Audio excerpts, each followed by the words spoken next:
ये साउथ की एक रोमांचक सस्पेंस मिस्ट्री है जिसका नाम विकट्टा कवि है। कहानी की शुरुआत होती है एक छोटे से जिले में बसे अमरगिरी नाम के गांव से। समय 1970 का होता है और हम उस गांव के रंगदूम नाम के आदमी को देखते हैं जो शराब के ठेके पर जाकर खूब सारी शराब पीता है और उसी दुकान के पास वीरन्ना नाम का एक आदमी होता है जो लोगों को जुआ खिलवा रहता है। रंगदूम जुआ खेलता है और हर रोज हारता है, लेकिन वीरन्ना रंगदूम को अपने दोस्तों के सामने आज ऑफर देता है कि तुम मुझसे रोज हारते हो, आज मैं तुम्हें एक ऑफर देता हूँ। अगर तुम उस पहाड़ी वाले मंदिर पर जाकर लालटेन जलाओ तो मैं तुम्हें अपना बकरा दे दूंगा, और अगर तुम हारे तो तुम मुझे चवन्नी देना। अब बात यह है कि गांव का कोई भी आदमी शाम होने के बाद उस मंदिर में नहीं जाता था, क्योंकि लोगों की पौराणिक मान्यता है कि रात के समय वहां पर जाना खतरे से खाली नहीं है। पर रंगदूम को तो बकरे का लालच आ गया था। वो अपने दो दोस्तों को लेता है और वहां पे चला जाता है। अब वहां जाके उन लोगों को कुछ ऐसा दिखता है जिसके बाद वो सब लोग बेहोश हो जाते हैं और अब सीन चेंज होता है और हमें दिखाया जाता है उस गांव के महाराज को, जो आज से 30 साल पहले महाराज के बेटे की गांव में ही मृत्यु हो गई थी। इसलिए राजा अब अपने बेटे का पिंडदान कर रहे हैं। दरअसल पहाड़ी वाले मंदिर पर एक रात को फेस्टिवल चल रहा था और उसी रात को राजा के बेटे की मृत्यु हो गई थी, इसलिए सब लोग उस पहाड़ी वाले मंदिर को शापित मानते हैं और वहां नहीं जाते हैं। अब राजा भी गांव से दूर अपने सफेद महल में ही रहते हैं। अभी पिंडदान खत्म ही हुआ था कि राजा का दामाद रघुपति वहां पे आता है और राजा को बोलता है कि श्री सलम का पूजक अपने समाप्ति की ओर है और इसके बाद बांध का सारा पानी गांव में छोड़ दिया जाएगा और इससे गांव डूब जाएगा जल्दी, तो हमें गांव को खाली कराना चाहिए। अभी एक दूसरा आदमी आता है और वो राजा को बोलता है कि राजा साहब, गांव में गायब होने वाले लोगों की संख्या अब 32 हो चुकी है। दिन भर दिन ये संख्या बढ़ती ही जा रही है। अब राजा कुछ नहीं बोलते और अपने महल की ओर चले जाते हैं। महल में उनकी प्रजा के कुछ लोग वहां खड़े होते हैं, जिसमें से रंगत की बीवी भी खड़ी होती है। वो राजा से कहती है, कल रात से मेरा पति भी गायब है। राजा उसे बोलते हैं कि अपनी प्रजा को सांत्वना देते हैं और अंदर चले जाते हैं। एक्चुअली राजा काफी दुखी होते हैं, इसलिए कुछ बोल नहीं पाते ज्यादा।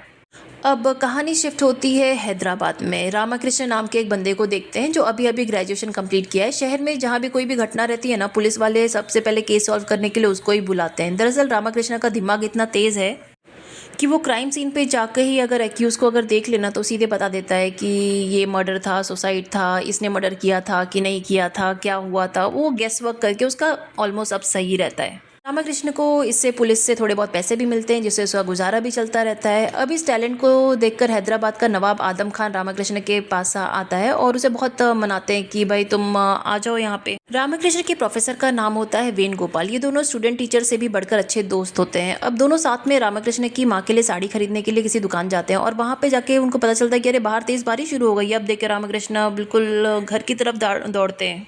अब अगली सुबह बेनीगोपाल के पास उसके गांव का एक लेटर आता है जिसमें गांव की हालत के बारे में लिखा होता है कि उस लेटर में ये भी बताया रहता है गांव से 32 लोग गायब हो चुके हैं। अब उस समय रामाकृष्ण भी आता है उनसे मिलने। तो ये देख के बेनीगोपाल थोड़ा गुस्सा होते हैं और उनसे बोलते हैं, कल तुम कहाँ चले गए थे, साड़ी का पैसा मुझे ही देना पड़ा।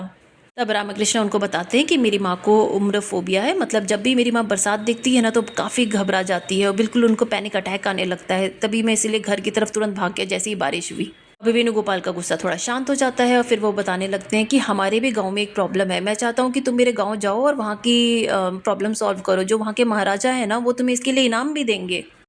लेकिन लेकिन गोपाल अपनी माँ को छोड़ के कहीं जाना नहीं चाहता, क्योंकि उसकी माँ की तबीयत कितनी ख़राब रहती है और बीच में उसको कितनी ज़रूरत पड़ती है। माँ के अकेले कुछ भी सर्वाइव नहीं कर पाएगी।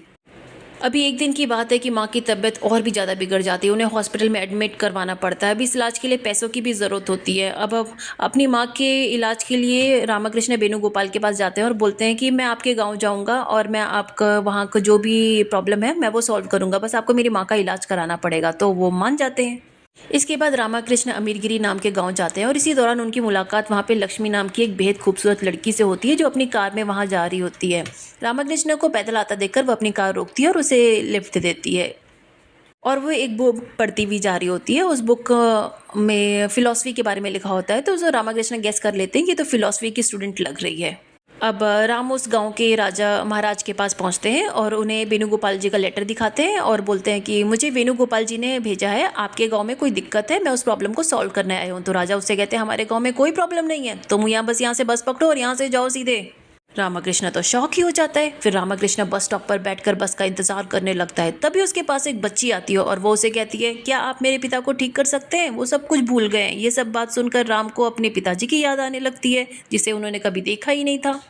एक्चुअली बचपन से आज तक उसकी माँ ने ही उसे पाल-पोस कर बड़ा किया है और राम जब भी अपने पिताजी के बारे में कुछ पूछता था तो उसकी माँ कुछ भी बताती नहीं थी। तो इसके लिए उसे अपने पिता के बारे में कोई आइडिया नहीं है। अब राम बोलते हैं बच्ची को, चलो मुझे लेके चलो अपने पिताजी के पास। तो बच्ची एक मंदिर लेके जाती है और मंदिर की खिड़की के अंदर झाँकने से राम देखता है कि वहाँ काफ़ी सारे लोग ऐसे बंद बैठे हुए हैं, जैसे उनको कुछ आइडिया ही नहीं कि कहाँ बैठे हुए हैं। और इन्हें देख के लग रहा होता है कि जैसे सब कुछ भूल चुके हैं। इधर एक रत्नम नाम की टीचर को दिखाया जाता है जो बच्चों को पढ़ा रहे होते हैं। पढ़ाते-पढ़ाते उन्हें ऐसा लगता है कि कोई उन्हें घूर रहा है और काफ़ी डर जाते हैं वो। अब राम को देखते हैं, वो उसी मंदिर में सो जाता है और वो डिसाइड कर चुका है कि गाँव की ये प्रॉब्लम तो वो सॉल्व करके ही रहेगा। और एक पंडित जी के पास जाता है और उनसे नहाने और फ्रेश होने के लिए परमिशन माँगता है। तो वो बोलते हैं कि भाई पास का कुंड है, तुम वहाँ जाओ, वहाँ जाके नहा धो के तैयार हो जाओ। अब वो नहा धोकर निकल रहा होता है कुंड से, तभी देव्या नाम का एक पागल बंदा वहाँ पे आता है। उससे कहता है तुम आ गए हो ना, अब ना गाँव की दिक्कत दूर हो जाएगी, अब सब सही होगा। ऐसा कहकर हँसते हुए वहाँ से भाग जाता है। इधर राम मंदिर के पुजारी के पूछता है कि गाँव में एक्चुअली समस्या क्या है? तब पुजारी जी राम को बताते हैं कि हमारे गांव में जो भी आदमी जंगल की ओर जाता है ना, वो पागल हो जाता है और अपना अतीत वतीत सब भूल जाता है। उसे कुछ याद ही नहीं रहता कि वो कहाँ है। पुजारी राम से कहते हैं कि ये देवी माँ का श्राप है बेटा इस गांव पे, तो अच्छा होगा कि तुम यहाँ से चले जाओ जल्दी ही। अब राम सीधे पुलिस स्टेशन जाता है और स्टेशन ऑफिसर जिसका नाम पटेला होता है उसे कहता है मुझे हैदराबाद सरकार ने यहाँ पे भेजा है, आपके महाराजा के लोगों ने भी यहाँ आकर आने की रिक्वेस्ट की थी कि मैं यहाँ पे आऊँ और यहाँ का प्रॉब्लम सॉल्व करूँ, और पुलिस वाले गांव के डिटेल्स जो भी है वो मांगता है। तो पटेला उसे बताता है कि 30 साल पहले पहाड़ी वाले मंदिर पर एक हादसा हुआ था, जिसके बाद उस मंदिर को बंद कर दिया गया है और उस मंदिर के पास जब भी कोई भी इंसान जाने की कोशिश करता है वो बेहोश हो जाता है और जागने के बाद वो बिल्कुल सारी याददाश्त खत्म हो चुकी होती है उसकी। और बताते हैं कि जो लोग फिर सब याददाश्त भूल जाते हैं उन सबको मंदिर में बंद करके रखा हुआ है ताकि वो किसी और को ऐसे ये बीमारी ना लग जाए। और रत्ना नाम की एक वैश्या है जो उसे भी ये बीमारी हो गई है, वो गाँव के बाहर उसको रखा गया है क्योंकि वो अपवित्र है। रात को राम और पटेला रत्मा के से मिलने जाते हैं, वहाँ उसे कुछ खाने पीने की चीज़ें दे सकें क्योंकि वो गांव के बाहर है और खुद तो उसका कुछ आता पता नहीं है उसका। तो उसी वक्त लक्ष्मी वहाँ पे आती है और रत्मा के लिए खाना लेकर आती है। पहले तो दोनों लक्ष्मी को देख के पेड़ के पीछे छुप जाते हैं कि देखिए कौन आ रहा है उससे मिलने के लिए। फिर बाद में जब देखते हैं कि लक्ष्मी है तो उस बाहर आके उससे बात करने लग जाते हैं। तभी राम को लगता है कोई तो यहाँ से अभी गुजरा है, मतलब उन दोनों के अलावा। अभी राम की नज़र पड़ती है रत्मा के हाथ पे बने हुए अजीबो गरीब निशान की, जो थोड़े चंद्रमा जैसे लग रहा रहता है। क्या है वो समझ में नहीं आता। तो वो गेस वर्क करता है कि रत्मा को तो पढ़ने लिखने आता नहीं है, शायद उसने कुछ ऐसा देखा है जो वो खुद याद रखना चाहती थी या किसी को बताना चाहती थी और वो उसने अपने हाथ में ड्रॉ किया हुआ है। और वो बहुत ही नया नया ही लग रहा था, ऐसा बहुत पुराना घाव नहीं लग रहा था। दूसरे दिन हम उसी टीचर रतलम को देखते हैं जो राजा जी के पास जाते हैं और कहते हैं कि मैं इस गांव में और नहीं पढ़ा सकता, मुझे अजीब अजीब सी चीज़ें दिखाई देती हैं और मुझे काफ़ी डर लगने लगा है यहाँ पे। तो राजा जी उसको समझाते हैं, भाई आप हमारे गांव के इकलौते टीचर हैं, आप भी चले जाएंगे तो हमारे गांव के बच्चों को पढ़ाएगा कौन, आप ही तो भविष्य है उनका। बच्चे भी आपके साथ बहुत पसंद करते हैं, आपसे पढ़ना पसंद भी करते हैं, आप थोड़ा और रुक जाइए, यही रिक्वेस्ट ही कर रहे होते हैं। तभी लक्ष्मी पटेला और राम वहाँ पे आते हैं और बोलते हैं कि मुझे पता चला है कि लक्ष्मी कोई और नहीं बल्कि राजा की पोती ही है, मतलब रघुपति की बेटी। राजा साहब राम को देखकर कहते हैं तुम अभी तक गए क्यों नहीं, बहुत सारे लोग यहाँ पे पागल हो चुके हैं, तुम क्या बेवकूफ़ हो जो यहाँ पे रुके हुए हो, तुम्हारी जान खतरे में है, अगर तुम्हें कुछ यहाँ पे हो गया तो ये बात अभी तक सिर्फ गांव के अंदर है, ये बात फिर बाहर भी जाएगी और बाहर के लोग आएंगे फिर वो भी बीमार होते रहेंगे। लेकिन लक्ष्मी रिक्वेस्ट करती है कि प्लीज़ आप इसको यहाँ पे रहने दीजिए, केस सॉल्व करने दीजिए। तो राजा राम को 48 आवर्स का टाइम देते हैं और कहते हैं कि इतने में पर्दाफाश अगर कर सकते हो तो कर लो और नहीं तो तुम फिर निकल जाओ, क्योंकि मैं नहीं चाहता कि अब कोई और पागल हो यहाँ पे। अभी महल के बाहर आते हैं तो राम रतलम को देखता है जो अपनी साइकिल से जा रहा होता है। तो राम उसको देखता ही रहता है और पटेल से कहता है कि कल जब हम रत्मा से मिलने गए थे ना तो मुझे वहाँ किसी के होने का एहसास हुआ था और कि साइकिल से कोई इंसान जा रहा था, तो हो सकता है वो रतलम ही हो, हमें उसके घर जाके थोड़ा कुछ जांच पड़ताल करना चाहिए। अब वो और पटेल रात को उसके घर की तलाशी लेने जाते हैं और वहाँ राम को एक लेटर मिलता है और जब उस लेटर को देखता है तो उसे पता चलता है ये तो लव लेटर है और हमें ये पता चलता है कि रतलम रत्मा से प्यार करता है और इसी दौरान वो टीचर रतलम वहाँ पे आ जाता है। तब राम रतलम से कहता है कि तुमने उस रत्मा को प्यार किया, अब वो ऐसी हालत में है तो तुम गाँव छोड़ने का प्लान कर रहे हो, क्यों जा रहे हो तुम, और पिछली रात तुम ही थे ना जो वहाँ उसे मिलने आए थे। तो वो बोलता है हाँ मैं ही आया था, लेकिन मैंने देखा कि आप लोग उसकी अच्छे से देखभाल कर रहे हैं तो मुझे लगा कि अब उसकी देखभाल अच्छे से हो जाएगी और मुझे इस गांव छोड़ के जाना चाहिए, क्योंकि इस गांव में ऐसे ऐसे राज है और ऐसा सब कुछ है ना, मैं यहाँ पे ज़्यादा नहीं सर्वाइव कर सकता और मेरा भी यहाँ पे जान का खतरा है यहाँ पे मुझे। इस गांव में इतने सारे हादसे हो चुके हैं कि गांव में अब पहले जैसा नहीं रहा है। और आज रात नदी के पास तो मिलो, मैं तुम्हें गांव के बारे में कुछ बताना चाहता हूँ। फिर रात को जब रतलम के से मिलने के लिए नदी के किनारे जाता है वो, तो देखता है कि नदी में कुछ बोट्स घूम रहे हैं और बहुत देर से वो इंतज़ार करने के बाद भी टीचर रतलम राम से मिलने ही नहीं आते। अब अगली सुबह राम पटेला से मिलता है और वो दोनों जंगल के साइड से निकल रहे होते हैं। तो वहीं टीचर रतलम मिलता है जो अपनी याददाश्त पूरी भूल कर पागल हो चुका है। सोचो, जब घर पे वो मिला ही था तभी राज बता देता, शाम का वेट करने की क्या ज़रूरत थी। ऐसा ही होता है देर को ज़्यादा सस्पेंस और क्रिएट करने से। फिर गांव वाले भी उसे वही सेम रिचुअल फॉलो करते हैं, नहलाते धुलाते हैं, पूजा कराते हैं और उसके बाद कमरे में उसको भी बंद कर दिया जाता है। अभी राम रिपोर्ट मंगवा कर पटेला से पढ़ने लगता है। रिपोर्ट में से पता चलता है कि 30 साल पहले पहाड़ी वाले मंदिर के पास एक जोरदार फंक्शन का आयोजन किया गया था। अचानक भयंकर बारिश हुई और बारिश होने से 106 लोगों ने अपनी जान से हाथ धो बैठे। उसे बड़ा अजीब लगता है, ये कैसी बारिश है कि लोग कैसे मर सकते हैं बारिश से। काफ़ी सारे ऑफिसर्स ने इस केस को स्टडी भी किया बट कुछ हाथ नहीं लगा। गांव वालों का यह मानना था कि ये देवी का श्राप है और उनके हिसाब से इन जंगलों में कुछ बुरी आत्माएं घूम रही है। ये सुनकर रामकृष्ण जंगल के अंदर जाने का सोचता है, लेकिन पटेला उसे बहुत मना करता है। लेकिन वो नहीं मानता और जंगल के अंदर चला जाता है। तो उसे जंगल में 4 लोग दिखते हैं जो लकड़ी काटने आए हुए थे और वो तुरंत बेहोश हो जाते हैं। और सुबह राम पटेला से आकर कहता है कि मुझे लगा था कि किसी इंसान का काम है, पर कल मैंने उन 4 लोगों को देखा कि वो मेरे सामने ही बेहोश हो गए और खुद से ही। मुझे ये समझ में नहीं आता कि मैं भी तो उनके साथ वहीं पे खड़ा था, मैं बेहोश क्यों नहीं हुआ और ना ही मैं पागल हुआ, और वो चारों वापस से पागल हो गए हैं। अब क्या किया जाए। अभी राम तो सोच में पड़ जाता है। फिर वो पहाड़ी वाले मंदिर जाता है वहाँ पे देखने के लिए। तभी वहाँ पर रवैया नाम का वही पागल आता है जो उसे कुछ बताने की कोशिश करता है, लेकिन वो क्या इशारे कर रहा है, क्या बताना चाह रहा है, वो राम उसकी कोई भाषा समझ ही नहीं पाता है। अभी गांव में पंचायत बिठाई जाती है कि 4-4 लोग एक दिन में ऐसे पागल हो गए हैं। और लोग वहाँ पे राम को भी बुलाते हैं और उसे कहते हैं, तुम हमारे गांव में नए हो, यहाँ के रीति रिवाज नहीं जानते क्या, तुम्हें पता नहीं है कि वो जंगल श्रापित है, वहाँ जाना वर्जित है। तो राम कहता है, आप मानो या ना मानो, ये सब देवी का खेल नहीं है, ये सब कुछ ना कुछ तो इसमें राज है जो मैं पता करके रखूंगा। अभी गांव का एक आदमी राम पर पत्थर से फेंक कर हमला कर देता है और उसके माथे पर हल्की सी चोट भी आ जाती है। अब सभी गांव वाले राम के ऊपर टूट पड़ते हैं और लेकिन पटेला उसको वहां से बचाकर ले जाता है। उधर हम रघुपति को देखते हैं जो अपनी बेटी लक्ष्मी से कहता है कि हमें पता चला है कि तुम राम के साथ बहुत घूम फिर रही हो, तो हमारा नाम बहुत खराब हो रहा है, अब तुम ऐसा नहीं करोगी और तुम शहर जाओगी यहाँ से।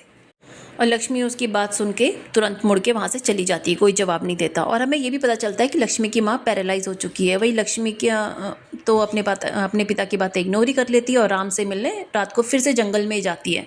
और दोनों जंगल के अंदर आग जलाकर बैठे होते हैं। तो राम लक्ष्मी से पूछता है कि क्या कोई बंदा अचानक से अपनी याददाश्त भूल सकता है सिर्फ बेहोश होने से। तो लक्ष्मी बोलती है, नॉर्मल केस में ये संभव नहीं है, बट अगर सर पे कोई चोट हो या कोई हार्मफुल केमिकल की खुशबू सुंघाई जाए तो ये पॉसिबल है। तो राम लक्ष्मी को बताता है कि मुझे नोमिया है, मतलब मुझे किसी चीज़ की खुशबू नहीं आती है, मतलब इसीलिए उस रात को मैं बेहोश नहीं हुआ था और ना ही मेरी याददाश्त गई। अब थोड़ा बहुत समझ में आने लगता है राम को कि ये सब क्या हो रहा है गांव में। तभी इन दोनों को बहुत सारी तितलियां एक पेड़ के आसपास नजर आती हैं जो चक्कर काट रही होती है। तो वो दोनों उस पेड़ के देखने जाते हैं और वहां जाते ही लक्ष्मी बेहोश हो जाती है, परंतु राम को कुछ नहीं होता। वो उसे अपने कंधे पे उठाकर हॉस्पिटल ले जाने लगता है गाड़ी में। तभी उसे एक गाँव का दूसरा आदमी मिलता है। वो उसे कहता है कि मुझे इसे अस्पताल ले जाने की मदद करो। तो वरना बोलता है कि अस्पताल में इसका इलाज नहीं होगा, इसका इलाज मेरे झोपड़ी में होगा, इसको मेरे झोपड़ी में ले चलो। तो वहाँ लेके जाता है और उसे एक दवाई इंजेक्ट करता है। और राम देखता है कि सवेरे जो उसे पत्थर मारा गया था ना, वो पत्थर उसके घर में रखा हुआ है और उससे पत्थर से उसके खून का सैंपल भी चेक किया है। ऐसा कुछ वहाँ पे यूटेंसिल्स ऐसे दिख रहा है राम को। तो राम पूछता है कि ये सब क्या है।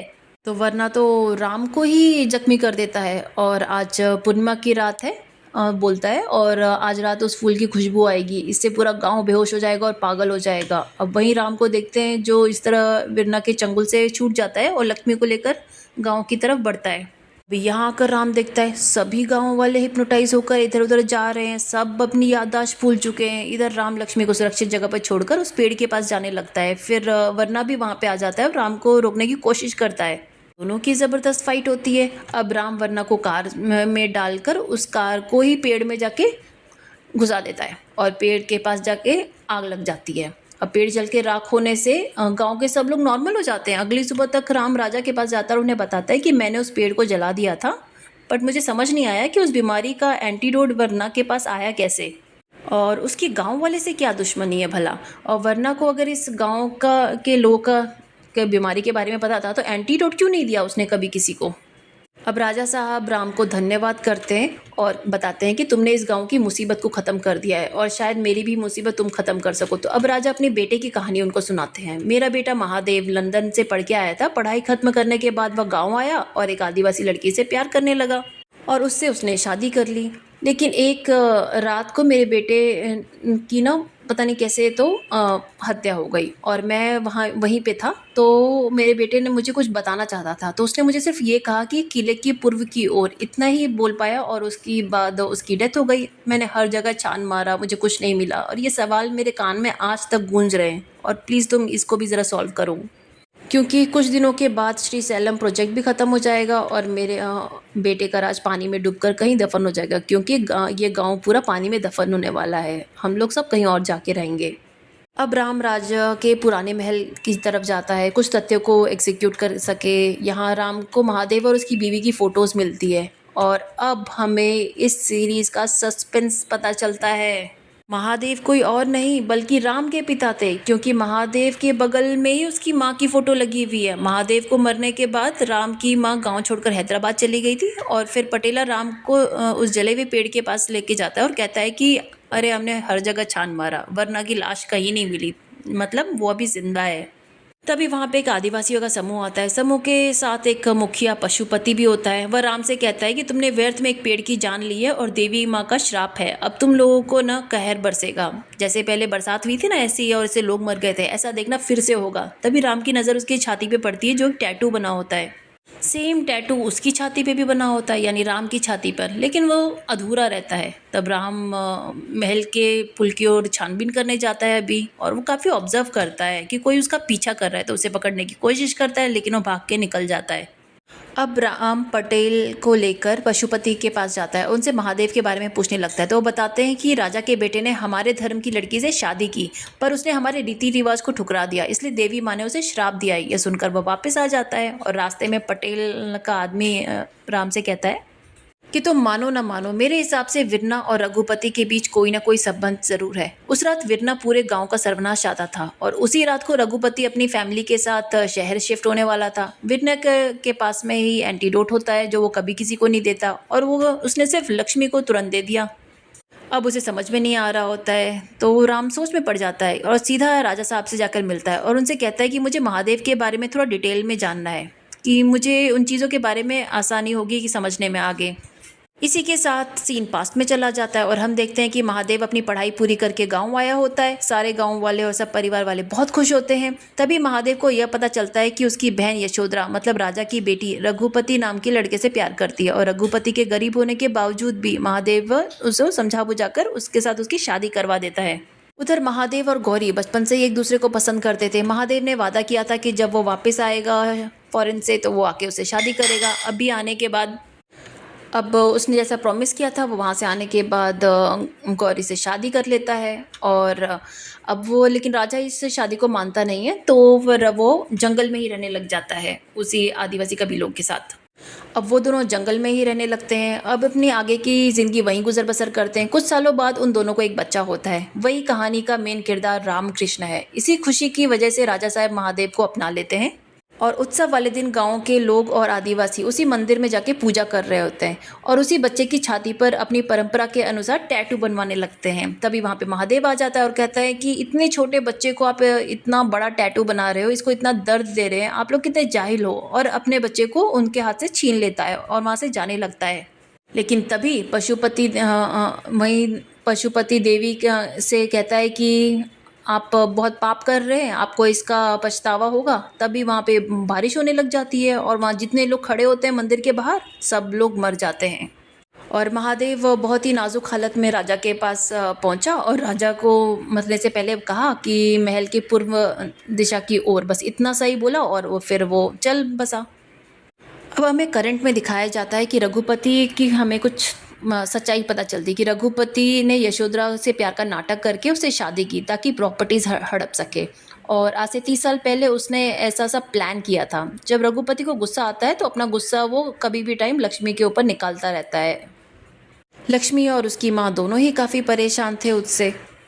अब दूसरे दिन रघुपति उस मंदिर में चोरी चुपके जाने लगता है और शॉकिंगली उस मंदिर में वीरना पहले से ही मौजूद होता है। मतलब पटेला की बात सच थी कि ये दोनों मिलकर ही गांव की बर्बादी चाह रहे हो, कुछ न कुछ तो यहाँ पे प्लान करते हैं। तब राजा को एक बात उसे याद आती है। राजा साहब से पूछा था कि उस दिन हादसे में कोई बचा था? तब राजा ने बोला हाँ, देव्या नाम का एक आदमी बचा था, लेकिन वो तो आगे जाके फिर पागल हो गया है। देव्या को बुलाया जाता है और उसे करंट शॉक दिया जाता है और 2-3 बार ट्राई करने के बाद देव्या थोड़ा ठीक हो जाता है। अब उसे अपना नाम याद आने लगता है। तो राम उससे पूछते हैं कि बताओ उस रात क्या हुआ था? तब देव्या बताता है कि उस रात सारे गांव वाले मंदिर के पास पहुंचकर उत्सव मना रहे थे, तो गौरी भी वहां पे थी। तभी अचानक से वहाँ पे बारिश शुरू हो जाती है और देव्या बताता है कि बारिश का कोई आम बारिश नहीं थी, एसिड वाली बारिश थी। जितने भी लोग वहाँ बाहर खड़े थे, जिन पे ऊपर भी बारिश हुई, वो सब मर गए।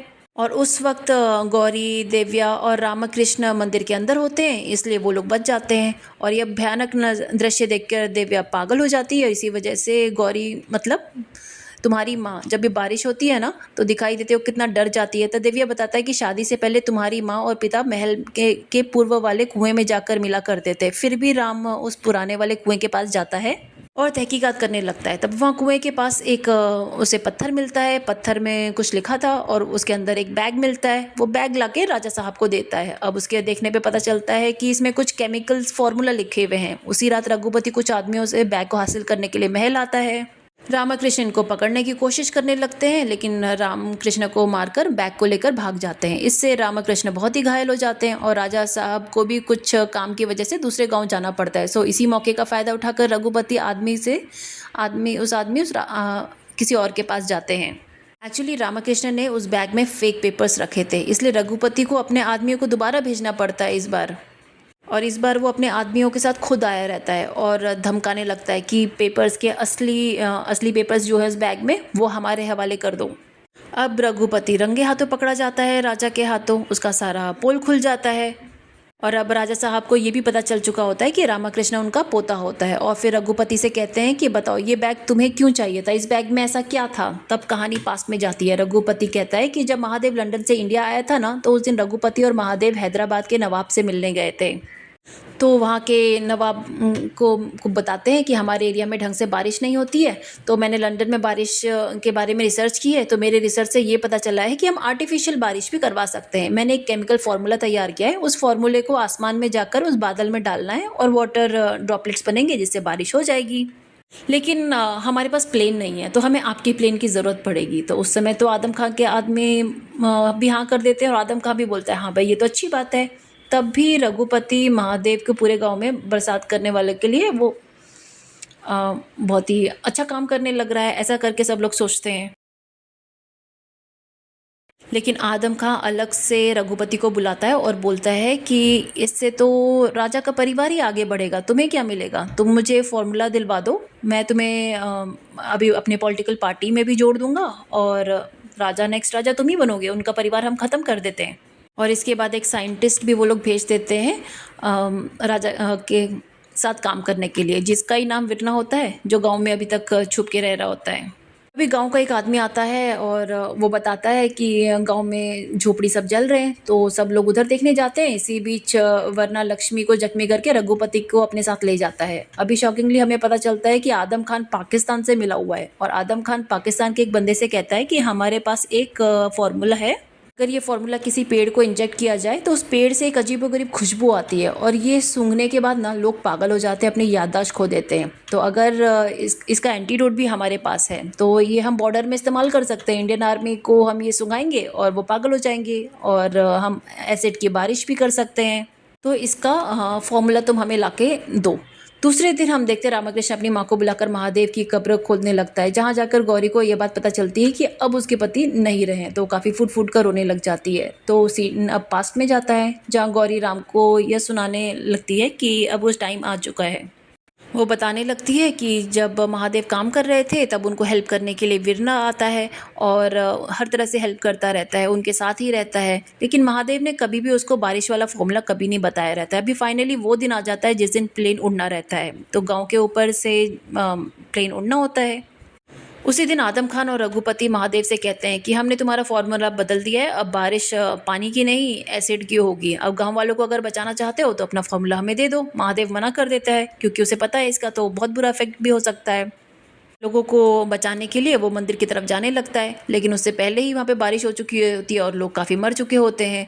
उधर महादेव गौरी और उसका बच्चे को कैसे कैसे बचा लेते हैं और कुछ पैसे देकर महादेव उनको शहर भेजते हैं और बोलते हैं कि जब तक मैं वापस ना बुलाऊं तब तक यहाँ पे कभी वापस ही मत आना, ये गांव अब खतरनाक हो चुका है। फिर जब महल की तरफ जा रहे होते हैं महादेव तो उन पे हमला हो जाता है और फिर वो जब राजा से मिलते हैं तो सिर्फ इतना ही बोल पाते हैं, पूर्व दिशा की ओर। दरअसल महादेव राजा को बताना चाहते थे कि उसने असली फॉर्मूला कुएं के अंदर छुपाया हुआ है। अब ये बात लेकिन वो पूरी नहीं कर पाते हैं।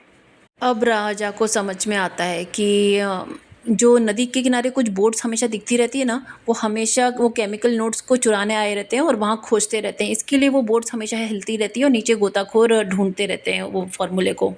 और रत्ना भी अपने हाथ में जो चांद का निशान बनाया था वो चांद का निशान नहीं था, वो बोट का था, वो बताना चाहती थी। अब राम कहते हैं उस मंदिर में दोबारा पूजा पाठ स्टार्ट करवा दी जाए। रात को गांव वाले सब आते हैं मंदिर और इसी दौरान आदम खान उसके आदमी भी मंदिर पहुंच जाते हैं। आजम रामकृष्ण को धमकी देने लगते हैं कि तुम्हारे बाप का फॉर्मूला हमारे हवाले कर दो, नहीं तो हम वापस से बारिश एसिड वाली बारिश करवाएंगे। तो रामकृष्ण बोलते हैं फॉर्मूला देवी के चरणों में है, आप जाइए और जाके खोद लीजिए। अब वहाँ जाके लोग खोदने लगते हैं और जैसे ही फॉर्मूला को वो हाथ में लेते हैं तभी वहाँ खुशबू फैलने लगती है और वहाँ पे फॉर्मूला सूंघकर जितने भी लोग आए थे वो सब पागल हो जाते हैं रामकृष्ण को छोड़ के, क्योंकि उसे तो सूंघने की वो है ही नहीं बीमारी। अब रामकृष्ण उन लोगों को एंटीडोट भी देता है और पुलिस को बुलाकर रघुपति आदम खान सबको गिरफ्तार भी कराता है। अब ये सीन कुछ दिनों बाद रामकृष्ण को एक दिखाते हैं कि वो डिटेक्टिव एजेंसी खोल लेता है और पटेला भी अपनी पुलिस की जॉब छोड़कर उसके पास काम करने लग जाता है। रामकृष्ण के पास सेंट्रल गवर्नमेंट का फ़ोन आता है कि तुमने पाकिस्तान का प्लान फेल कर दिया, इसलिए पाकिस्तान वाले तुम्हें मारना चाहते हैं, तुम जल्दी से दिल्ली आओ, मैं तुम्हें एक नया काम देना चाहता हूँ। अब इसी के साथ ये सीरीज़ एंड हो जाती है।